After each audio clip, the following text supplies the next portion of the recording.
Hi, welcome to Stories of Art. My name is Karel Huidekoper and I'm standing in Rome in front of the Trevi Fountain.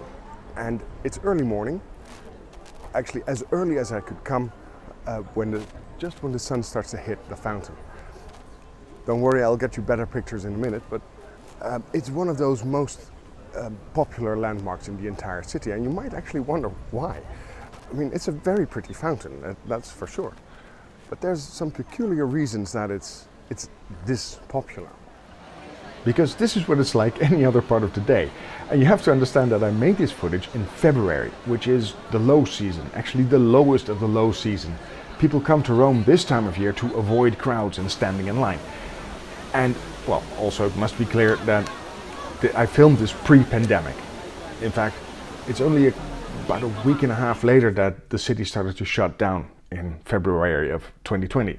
But the crowds, I don't want to be negative about it, because it's really an amazing place and you should really come here, although I'd recommend coming in the morning. And as you can see, it's a big fountain and it's called Trevi. The name probably comes from the fact that originally, back in the day, there were 3 different roads that converged on this spot, and it's simply called Trevi, meaning 3 roads. And as far as we know, there has always been a fountain here, or at least for the last about 2000 years or so. Because this is one of the terminal points of one of the big Roman aqueducts, known as the Aqua Virgo by the Romans. And in the Renaissance it was known as the Aqua Vergine. Both of these means water of the Virgin or virgin waters. And by way of exception to the rule, this one is not named after the Virgin Mary. According to legend, the source of this aqueduct was found by Roman soldiers who were wandering around the Alban Hills nearby the city. Well, it's about 20 kilometers away. And they were thirsty, and then they found a young girl and asked her if she knew where they could find some water. And she showed them this clear brook. And then the water was sort of named after her, basically meaning water of the young girl. But the name also refers to being clear and unspoiled water. It's actually one of 11 ancient aqueducts that service the city of Rome, and was completed at 19 BCE. It actually leads water here from a distance of more than 13 kilometers. And even though this is called a terminal point, it's not where the aqueduct ends. It continues on from this point and serves a number of other fountains in the city. For instance, 2 of the fountains in the Piazza Navona have water from this very same aqueduct.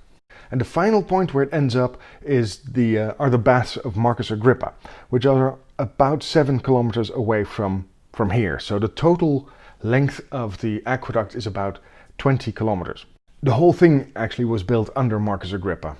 And he, of course, he was this statesman and general and son-in-law of Augustus, of the first emperor. Now, I'm sure you know aqueducts as these buildings above ground, these large arched sort of bridges that carry water. But actually, large stretches of aqueducts were not above land, but underneath it. And they're tunneled or they're pipes. And in Rome itself, most of the aqueducts were underground tunnels or pipes, and they are pressurized by the differences in altitude. And that's how they can sprout up in fountains. And you could find these all over the place. One of the nicknames of this city is the city of 1,000 fountains. And these fountains weren't here just to be pretty. I mean, many are, but that's not their point. Because people, of course, didn't have running water inside their houses in ancient Roman days, and fountains were the only sources of fresh, clean water in the city. Because Rome, of course, is famously built on these 7 hills. In reality, there are more than 7. But they didn't just build on the hills, also in the areas in between, which in the early days of Rome were marshes, were swamps. And it's one of the early feats of Roman engineering to drain these swamps and make these areas habitable. And of course, in ancient times, Rome grew to be the biggest city in the world. At some point, it had 1.5 million inhabitants, which is insane for its day. Mainly when you start to realize how much water you actually need for all these people. To drink, to cook, to wash, and you need a flow of water to get rid of all the waste of all of these people. Normally, cities in ancient times were built on rivers just for that purpose. Also, they're great forms of transportation, but they double as a source of water. But if you live in a city on a river, you take water from it and you also dump waste in it, the water gets dirty. And when your city really starts to grow, the river is simply not enough as a source of clean water. And then you have to start digging wells. But the trouble with wells is they can get dirty as well. And if your city grows big enough, you very soon start to deplete the amount of available groundwater. So that water supply is very much a limiting factor for the growth of a city. And it's one of the main reasons that big cities all over the world before modern times were rarely bigger than 35,000 inhabitants. So if you want to grow beyond that number, you need external sources of water, and that is what the aqueducts of Rome allowed it to do. They could grow to this enormous size. By the way, that's not just the aqueducts bringing it in, it's also sewers taking waste out. But the sewers are rarely pretty, so I'm not really planning on doing a video on those. But simply because the city was so big, there were rules and regulations on how many fountains should be available for how many people, for how many fountains you should have in what areas. But of course, these things cost money. And during the Republican days of the Romans, so before they became an empire, you had all these local politicians or rich officials or just rich people who would donate a fountain to their constituents or their neighborhoods to get in everybody's good books, because the water would simply be that much better than getting it from a well or from the river. Now, after the fall of the Roman Empire, these aqueducts weren't maintained anymore. They fell in disrepair, they stopped functioning, and so naturally the size of the city of Rome decreased to actually about 30,000, 35,000 people. But in the Renaissance, the popes wanted to build the city up again, make it into this huge great city again, and started restoring the old aqueducts. And this particular one that services the Trevi Fountain is still working today. It's simply a restored aqueduct that, with the interruption of part of the Middle Ages, has been flowing all this time. And the source is exactly the same as the Romans had. And in fact, it has been said that that particular water, this virgin water, is so clear that you can still drink it. I haven't risked that. And some have claimed that it has health benefits. But don't take my word for it. It is a very bad idea in general to take health advice from your favorite art historian. But occasionally you see people filling up their water bottles in fountains. But back to the Trevi Fountain. On the very same spot where now is this beautiful fountain, there must have been a fountain in ancient times. We don't know what it looked like, but we know that it was here because there was always a terminal point here. So that meant that there was always a point here where water came up from the aqueducts. And after the restoration in the 16th century, some sort of functional fountain was built here, simply for practical reasons, as a source of water, not to be particularly pretty. And we know this because the area was quickly gentrified. It was not one of the best parts of the city at the time, and very quickly it started to rise as an expensive neighborhood where palaces were built. And that doesn't happen without water. And in fact, on this very spot, there was a large palace called the Palazzo Poli. And it's actually still here, well, part of it, because a section of it had to be demolished to make room for the fountain. And that was done in the 17th century when they decided to make this a big and beautiful fountain. The man who decided that, by the way, was Pope Urban VIII. And he was one of the main benefactors of Bernini.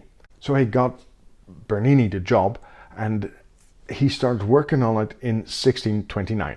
And then the Pope died, and the next one didn't like Bernini at all, so the project was scrapped. But during the 17th century, several other popes decided that they wanted this fountain to become more of a pretty sort of landmark, and commissioned various sculptors and designers to come up with something.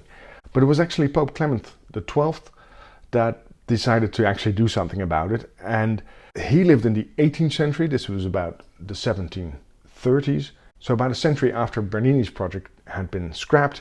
And then Pope Clement XII decided to have a competition for a design. That had become a popular way to give commissions, to first have a competition to see which architects would come up with the best idea. Now there was this one architect that very often participated in these competitions, and his name was Nikola Salvi. And the problem was that he always lost them. He has also competed for the Spanish Steps, for instance, and lost that one. And most of the actual work he did in his life was restorations of existing works, and that's why you can hardly find any of his work around the city. And he entered this competition as well and lost. But the problem was that the guy who won, he was one of the two finalists, and the guy who won was not from Rome. He was from Florence. And there was a public outcry. People suddenly wanted a local guy to make their fountain and not a foreigner, because really Florentines were seen as foreigners. And that's why eventually Salvi got the job. And the whole thing was made after his design, although he was an architect, not a sculptor, and so the sculptures were made by sculptors, a series of them. There's probably names you've never heard of. Pietro Bracchi made the big guy, the Oceanus, the guy in the middle. There's a guy called Filippo del Valle, and there were Giovanni Grossi and Andrea Burgondi. They all worked as sculptors on this project, which was, by the way, plagued by delays because they didn't start until the mid-1740s before they started constructing it. And when Salvi died in 1751, the work was far from done, so it was finished under another architect called Giuseppe Panini. And it took him another 11 years before it was finally inaugurated by Pope Clement XIII. And it still didn't look quite the way it does today, because the fountain, this sort of triumphal arch that you see in the middle, and the watery bit below it, are all built up to the side of a palazzo, the Palazzo Poli. Remember, that's the one that they demolished part of to make room for the fountain. And that side wall was at first left as a blind wall without any windows. But then there was this architect, Luigi Vanvitelli, that designed and built a new facade for this side of the Palazzo Poli to actually fit in with the fountain, and really made the whole thing that much prettier. And it also helps in the story the entire fountain tries to tell us. Because let us now take a closer look at the fountain itself. I mentioned before there's this sort of triumphal arch at the top, and from it comes a god that we call Oceanus, basically a sea god. And he is standing on a chariot of sorts, really a big sort of shell, that is pulled by two seahorses, the ones you can see in the front of him. And those seahorses are themselves guided by tritons. The seahorses, by the way, are sort of combination of horse and sea animal, not really, of course, the actual animal that you can actually see in the sea.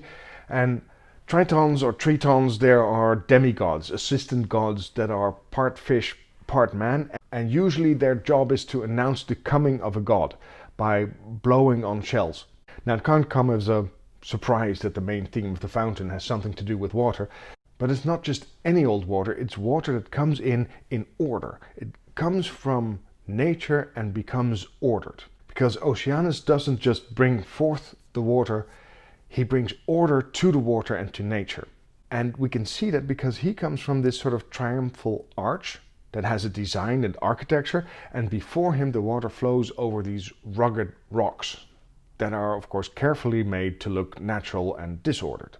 And Oceanus brings this water forth in a civilized way for the benefit of mankind. Of course, in the 18th century, nobody believed in the god Oceanus, and to make all of this perfectly clear that there wasn't actually any deity that brought people this fountain, all of that is explained in a text above Oceanus, where right above him it is made clear that the fountain was donated and paid for by the Pope. That is, the one mentioned just above him is Pope Clement XIII, who, as we saw before, was the one who inaugurated the fountain. Now, slightly higher you can see the name Benedict XIV. He is mentioned because he was Pope during a large portion of the construction of the fountain, and right at the top Pope Clement XII is remembered as the one who started the project. There are two more sculptures, in this case of women, on the fountain. On the left you see a lady holding a cornucopia, and she is a personification of abundance. Now, as usual, abundance is supposed to hold this cornucopia that spills fruit and delicacies, which happens in this case, But there's also this jar that has fallen over and it spills water, which is meant to be the source of this water, which of course is abundant. On the other side, on the right side, is a woman, a personification of good health. She holds a bowl of water and you can see a snake that's curling up towards it and drinks from it. That's the same snake that would curl around a stick to signify a doctor. Now above her there's a relief showing a scene where a young girl shows soldiers the water. You know, that's the legend of the way they found the source of this aqueduct. And on the other side, above abundance, there's one where you see Marcus Agrippa ordering the building of the aqueduct. But one of the best features of the fountain, I think, is this ruggedness that it has. This sort of natural looking rocks and boulders. And the fact that the architecture of the building seems to come from it. It sort of grows out of it, it seems. And it helped a lot that the owners of the Palazzo Poli decided to merge their design with the one of the fountain. Because now their whole palace seems to grow out of the rocks. And it even goes around the corner a bit. And those rocks continue all the way around it. And you can see on pictures that there's people climbing on them, standing on them, sitting on them. And it's one of the main reasons the fountain is so pretty, I think. Now I'm sure that you agree that this is a beautiful fountain, because why else would you have ever clicked on this video? But there are hundreds of beautiful fountains in Rome. So why is this one so extremely popular? I mean, you don't even see crowds like this around the big Bernini fountains. Well, it all started with the movies that were made here after World War II. In the 1950s, that's the start of mass tourism to Italy, and particularly to Rome. And that was helped very much by the movie industry that was founded here. And many, many movies were made here in a period that is often referred to as Hollywood on the Tiber. And they were, well, Italian movies, but also many American movies. And that's how many images of Rome became popular all over the world. Movies that maybe you know the name of, things like Roman Holiday, but also the movie that made the Trevi Fountain most famous was called 3 Coins in the Fountain. That was a movie made in 1954, and the Trevi Fountain plays a central role in the entire movie, not just as a backdrop, but it sort of plays a role in it. The movie is about 3 love stories. There's 3 American women in Rome, and at the beginning of the movie they end up at the Trevi Fountain, and they are told that you can throw a coin over your shoulder into the fountain, and if you do that and at the same time wish to return to Rome, then your wish will come true. 2 of the women do it, and the third one doesn't want to, because she says that she's engaged to a man in the US and she wants to go home and marry him. But later on we find out she's not engaged at all. She just thinks she has a better chance of meeting a good man in the US and doesn't want to date an Italian man. But during the movie, she falls in love with an Italian man. One of the others does as well, a different man, so there's not that problem. And the third one falls in love with an American. And during the movie, on various occasions, they return to the fountain. Many of the important scenes play out right there. And at the end, when all 3 women have found love, even the last of the 3 women throws her coin over her shoulder into the fountain. And it's sort of the moment in the movie. So the whole movie revolves around the Trevi Fountain and the throwing of coins into it. And I know this movie is completely unknown these days, but it was a huge hit at the time. And the song, 3 Coins in the Fountain, won Oscar for Best Original Song that year. And it topped the charts for a long time. I would play it for you, but there's issues with copyright, but you can find it all over the internet. And as far as I can tell, this is the source of the story, that if you throw a coin over your shoulder into the fountain, you will return to Rome. It wasn't done before the 1950s, as far as I know. And of course, these days, everybody who comes to Rome comes to do this. They throw coins into the fountain. So much so that it averages 1.4 million euros a year thrown into the fountain. I suppose that's one of the main reasons that it's now illegal to swim in this fountain, because they think you will steal it. And it's also the reason that they clean the fountain several times a week to get the coins out. Because otherwise, of course, it would start to look like Scrooge McDuck's warehouse. And these days the money is collected, and used for food banks for the needy of Rome. So really, I don't do any superstitions and I don't believe in any of this, but apparently it's for a good cause, so I suppose here we go.